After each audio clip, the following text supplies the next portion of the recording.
Hello दोस्तों, UPSC निर्माण संस्था आदापुर में आज आप लोगों का स्वागत है। मेरा नाम अंजलि कुमारी है।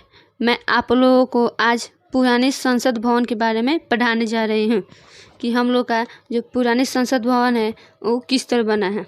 तो आइए चलिए हम लोग पढ़ते हैं। सबसे पहले हम लोग पढ़ेंगे चर्चा में क्यों, उसके बाद देखेंगे पुरानी संसद भवन, जो पुरानी संसद भवन है उसके बारे में पढ़ेंगे।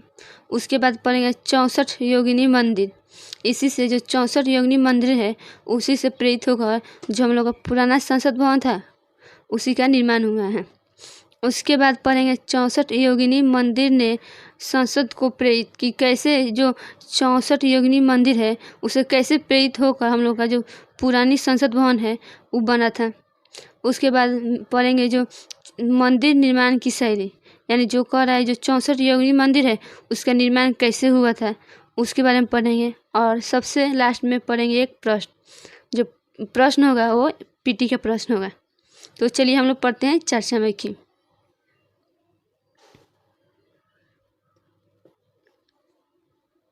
चर्चा में क्यों, तो हम लोग जानते हैं कि जो हम लोग का पुराना संसद भवन है इसको बनाए हुए 75 वर्ष हो गया। जो हमारी पुरानी संसद भवन है इसका आकार गोलाकार और वास्तुकला का प्रतीक है। वास्तुकला का प्रतीक। और हम लोग जानते हैं कि जो हम लोग का जो पुरानी संसद भवन है वो कहाँ है, यहाँ पे दिल्ली है। दिल्ली में ही हम लोग का पुराना संसद भवन स्थित है। और यह जो संसद भवन है यह जो 64 योगिनी मंदिर है, 64 योगिनी मंदिर 64 योगिनी मंदिर इसी से प्रेरित होगा हम लोग का जो पुराना संसद भवन है उसका निर्माण किया गया था। तो हम लोग देख लिए चर्चा में कि उसके बाद देखते हैं पुरानी संसद भवन।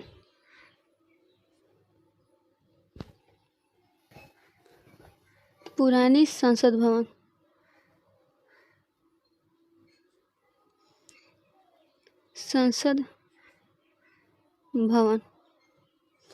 तो जो पुरानी संसद भवन है इसका निर्माण 2 अंग्रेज अधिकारी, एक का नाम था एडविन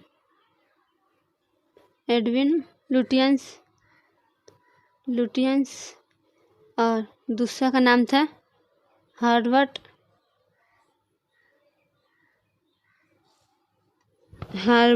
बेकर।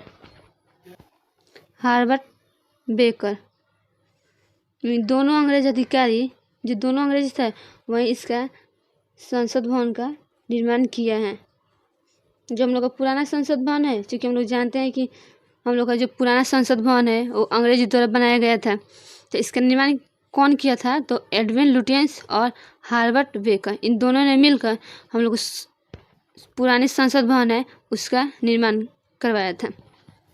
उसके बाद जो हम लोग का संसद भवन है, संसद भवन इसका पहले संसद नाम ना होकर इसका नाम था इम्पीरियल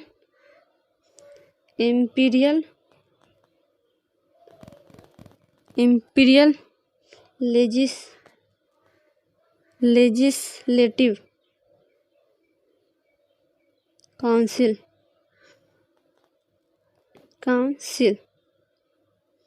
सबसे पहले इसका नाम था इम्पीरियल लेजिस्लेटिव काउंसिल। उसके बाद हम लोग का नाम पड़ा है संसद भवन का संसद, नहीं तो सबसे पहले इसका नाम था इम्पीरियल लेजिस्लेटिव काउंसिल। और इसका नाम जो नाम है इम्पीरियल लेजिस्लेटिव काउंसिल, इसका नाम कब से कब तक था, तो इसका नाम था 15 जनवरी से लेकर 15 जनवरी 1927 से लेकर 18 जनवरी 1927 से लेकर 15 अगस्त 1947 तक इसका नाम था इम्पीरियल लेजिस्लेटिव काउंसिल, और जब हम लोग का भारत आज़ाद हो गया तब इसका नाम पड़ गया संसद। नहीं तो पहले इसका नाम था इम्पीरियल लेजिस्लेटिव काउंसिल। उसके बाद जो हमारी संविधान सभा का गठन किया गया था, संविधान सभा का गठन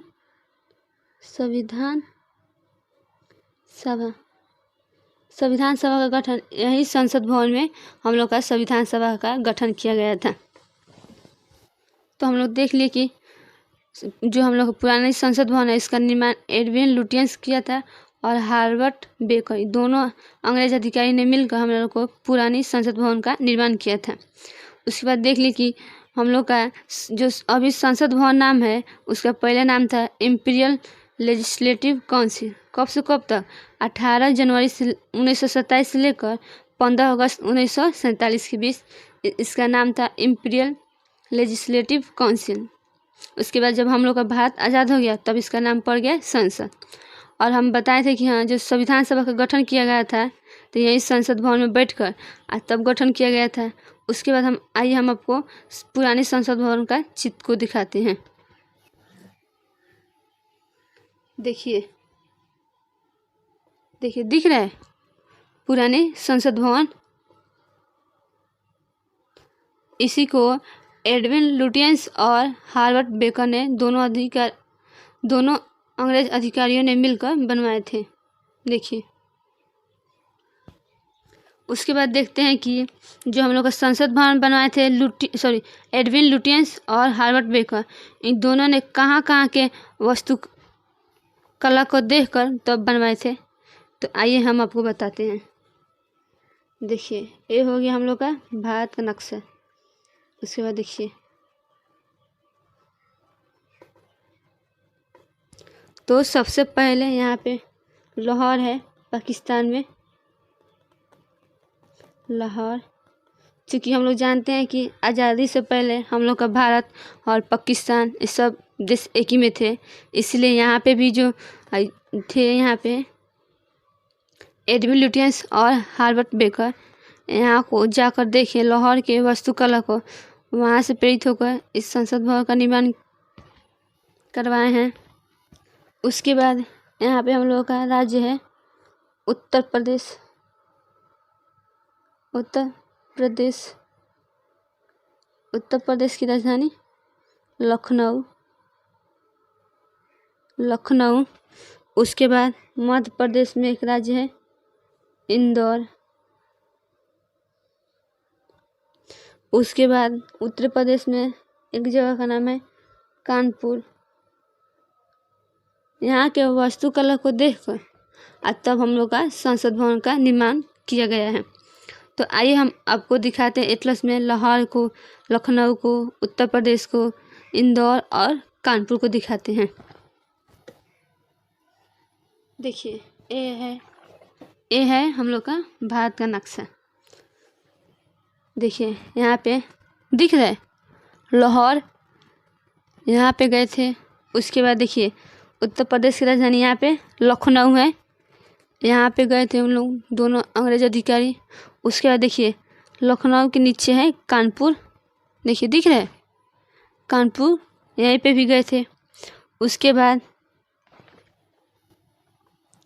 यहाँ पे देखिए इंदौर भी गए थे। तो कहाँ लाहौर, यहाँ पे लखनऊ, कानपुर और यहाँ पे इंदौर, इस चारों जगह पर जाकर उन दोनों ने अपने भ्रमण के दौरान यहाँ के वास्तुकला को देखे और हम लोग का जो पुरानी संसद भवन है उसका निर्माण करवाए थे। तो हम लोग देख लिए पुरानी संसद भवन के बारे में। अब उसके बाद हम लोग को पढ़ना है 64 योगिनी मंदिर। 64 योगिनी मंदिर। तो आइए हम आपको बताते हैं। मान लीजिए ये हो गया हम लोग का भारत का क्षेत्र और यहाँ पे एक राज्य है मध्य प्रदेश। मध्य प्रदेश। यहीं पे एक जिला है जिसका नाम है मुरैना। मुरैना जिला। और मुरैना जिला के अंदर एक पहाड़ी है जिसका नाम है मितावली पहाड़ी। मितावली पहाड़ी। यहीं पर यह 64 योगिनी मंदिर स्थित है। उत्तर प्रदेश के एक जिला है मुरैना, उसके बाद उसके अंदर है मितावली पहाड़ी, और ये जो 64 योगिनी मंदिर है यह मितावली पहाड़ी पर स्थित है। यह ग्वालियर से, यहीं पे एक जगह का नाम है ग्वालियर। ग्वालियर एक उत्तर प्रदेश में ग्वालियर है और एक मध्य प्रदेश में भी ग्वालियर है। यहाँ से 48 किलोमीटर दूर है। 48 किलोमीटर दूर है कौन? मुरैना जिला। और मुरैना जिले के अंदर है मितावली पहाड़ी। यहीं पर 64 योगिनी मंदिर स्थित है। आइए सबसे पहले हम आपको दिखाते हैं मध्य प्रदेश के मुरैना जिला। देखिए दिख रहा है, ये है हम लोग का मध्य प्रदेश। उसके बाद देखिए यहाँ पे लिखा है मुरैना जिला यहाँ पे, और देखिए उसी के नीचे यहाँ पे ग्वालियर। बोले थे कि नहीं, यहाँ से यहाँ के बीच की दूरी है 48 किलोमीटर। यहीं पे मुरैना जिला है। यहीं पे एक पहाड़ी है मितावली पहाड़ी, वहीं पे हम लोग का 64 योगिनी मंदिर स्थित है। आइए उसके बाद हम दिखाते हैं 64 योगिनी मंदिर का चित्र। देखिए दिख रहा है 64 योगिनी मंदिर। देखिए सफ़ेद दिख रहा है कि नहीं, संसद भवन जैसे। ऐसे ही हम लोग का संसद भवन का चित्र है, पिलर लगा है। अब ऐसे ही यहीं पे भी है 64 योगिनी मंदिर में। तो आइए उसके बाद हम लोग पढ़ते हैं 64 योगिनी मंदिर का निर्माण यहीं पे ना है, मितावली पहाड़ी। मितावली पहाड़ी यहीं पे ना पहाड़ी है, मितावली पहाड़ी। और यहीं पे हम लोग का है 64 योगिनी मंदिर। 64 योगिनी मंदिर। इसका निर्माण 1323 ईस्वी में किया गया था। और यहाँ पे एक वंश चलता था जिसका नाम था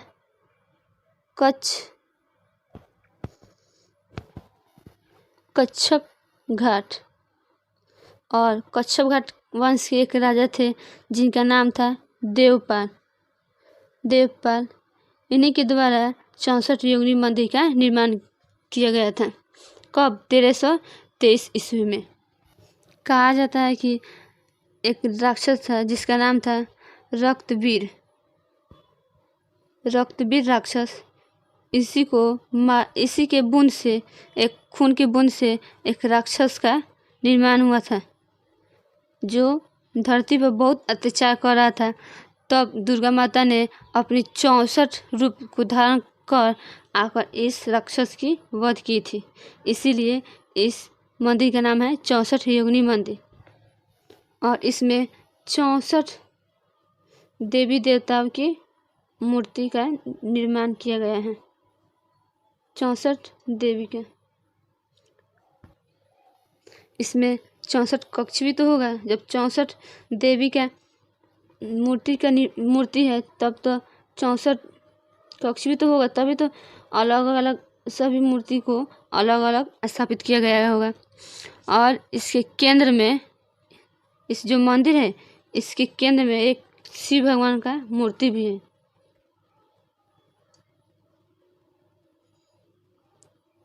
शिव भगवान का मूर्ति है।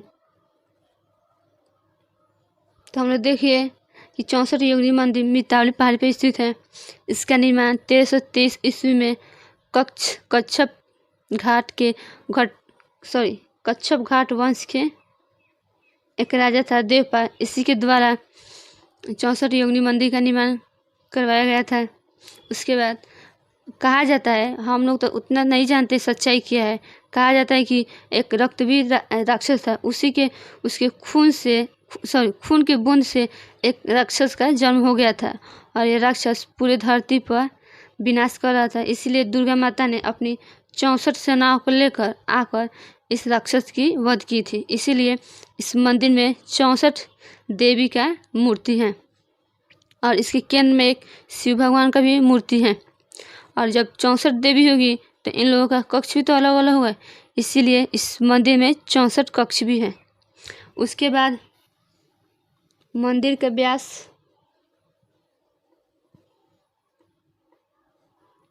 जो मंदिर है इसका व्यास है 125 फीट। क्या है व्यास। और इसका निर्माण ज्योतिष और गणित के अध्ययन के लिए किया जाता था। ज्योतिष और गणित के अध्ययन के लिए इसका निर्माण किया गया था। तो हम लोग देख लिए इसका व्यास है 125 फीट।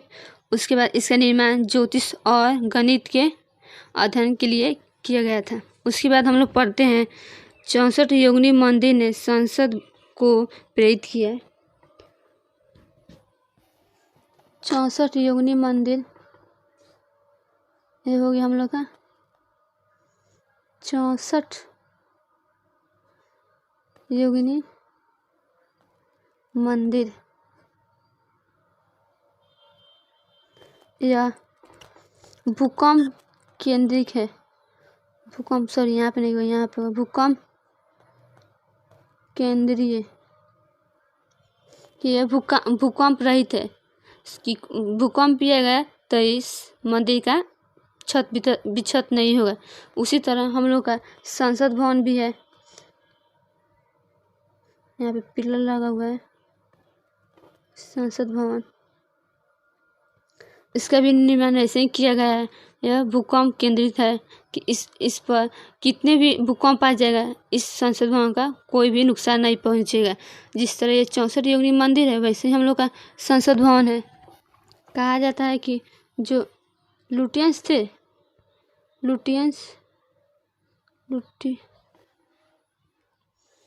यहाँ पे लुटियंस और हार्वर्ड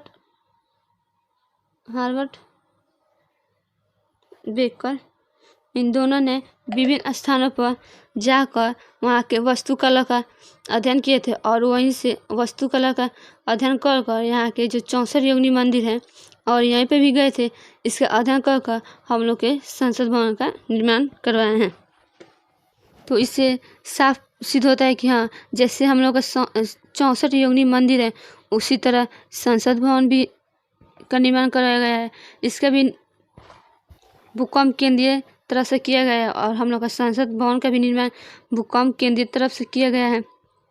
आइए हम आपको इन दोनों का चित्र दिखाते हैं।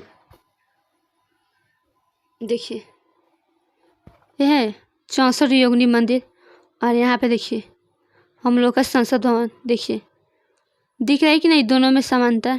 जैसे यहाँ पे देखिए यहाँ पे पिलर है, यहाँ पे चारों तरफ, वहाँ पे भी देखिए हम लोग का संसद भवन में देखिए यहाँ पे पिलर है। उसी तरह देखिए तो सब दिख रहा है कि नहीं कि हम लोग का जो संसद भवन है वो 64 योगिनी मंदिर से ही प्रेरित होकर हम लोग का संसद भवन का निर्माण करवाया गया है। उसके बाद देखते हैं मंदिर निर्माण की शैली कि मंदिर का निर्माण जब होता है तो कितने शैली से होता है और शैली कितने प्रकार के होते हैं। तो शैली 3 प्रकार की होती है। शैली एक नागर शैली,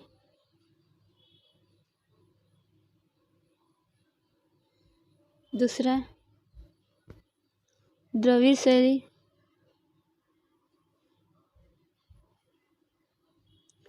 और तीसरा बेसल शैली। इन दोनों को मिलाकर नागर शैली और द्रविड़ शैली को मिलाकर तब बेसर शैली का निर्माण होता है। आइए हम लोग देखते हैं पहले नागर शैली का विस्तार कहाँ से कहाँ तक था। तो देखिए यह है हम लोग का भारत। देखिए हम लोग जानते हैं कि यहाँ पे हम लोग का उत्तर में हिमालय पर्वत है, हिमालय पर्वत और यहाँ पे विंध्य पर्वत। इसी के बीच हम लोग का नागर शैली का विस्तार किया गया था। यहाँ के जितने भी राजा थे प्राचीन काल के, वो नागर शैली के माध्यम से मंदिर का निर्माण कराते थे। जितने भी जैसे अशोक हो गए, अकबर हो गया, ये सब नागर शैली के ही माध्यम से अपने जितने भी मंदिर हो गया चाहे मस्जिद हो गया, ये सब नागर शैली के ही माध्यम से अपनी मस्जिद मंदिर का निर्माण कराते थे। उसके बाद द्रविड़ शैली। देखिए ये हो गया हम लोग का भारत। और देखिए यहाँ पे देखिए यहाँ से लेकर कहाँ से कृष्णा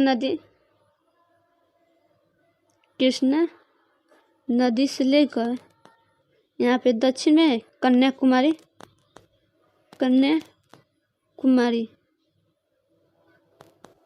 इसी के बीच हम लोग का द्रविड़ शैली था। यहाँ के जितने भी राजा होते थे वो द्रविड़ शैली के माध्यम से अपने मंदिर मस्जिद का निर्माण करवाते थे। आइए हम आपको दिखाते हैं कृष्णा नदी को और यहाँ सबसे दक्षिण में कन्याकुमारी, इन दोनों का चित्र दिखाते हैं। देखिए ये है हम लोग का भारत का मानचित्र। देखिए यहाँ पे देखिए दिख रहा है कृष्णा। देखिए यहाँ से बह रहा है, यहाँ से लेकर, और देखिए सबसे दक्षिण में यहाँ पे कन्याकुमारी। देखिए सबसे दक्षिण में, और यहाँ पे कृष्णा नदी। इसी के बीच हम लोग का जो द्रविड़ शैली है इसका विस्तार किया गया था। उसके बाद देखते हैं इसका निर्माण कब किया गया था। जो द्रविड़ शैली है इसका निर्माण 8वीं सदी से लेकर 13वीं सदी के बीच निर्माण किया गया था। कहा जाता है कि जो द्रविड़ शैली है इसका निर्माण जो पल्लव वंश के राजा थे, एक वंश था पल्लव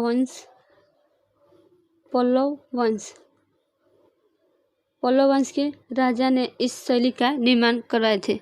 लेकिन इसको विकसित कौन वंश ने किया था? तो जो चोल शासक, क्योंकि हम लोग जानते हैं कि जो जितने भी चोल, पांडव, पल्लव, चेदी सब दक्षिण भारत में ये सब वंश शासन करते थे। इसीलिए इसका निर्माण पल्लव वंश के राजा जितने भी हुए इसी का निर्माण करवाए। और इसको विकसित रूप कौन दिए?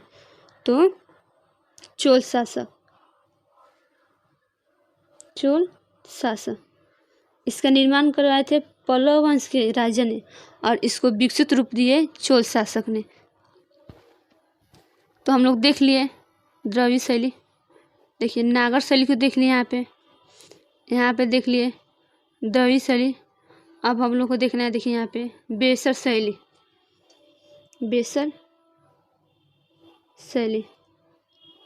इन दोनों को मिलाकर नागर शैली और द्रविड़ शैली को दोनों को मिलाकर तब बेसर शैली का निर्माण किया गया था। देखिए ऊपर तो उत्तर में हो गया, उत्तर में तो नागर शैली का निर्माण हुआ था और दक्षिण में द्रविड़ शैली का, और बीच वाला जो भाग है कहाँ से कहाँ, यहाँ पे विंध्य पर्वत।